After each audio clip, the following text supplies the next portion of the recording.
How to fix Discord mobile notification problem. Hey guys, welcome back to new video. If you have also facing the problem in Discord notification, so this video may be helpful for you. Keep watch and do like, do share and do subscribe for more videos.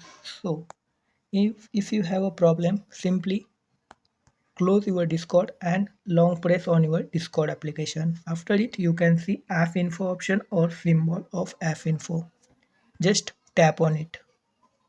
Now after the tap on it, you can see first option of notification or maybe second or third option. So click on notification icon or option. Then maybe your notification will be turning off or accidentally you have turned off. So just turn on all notification. Scroll down and find any notification was off. Also go to advanced and allow notification dot as well. So after done this, you can see you have receiving all notification from Discord. So easiest way. Also do not click on forced off. Like this video, share this video.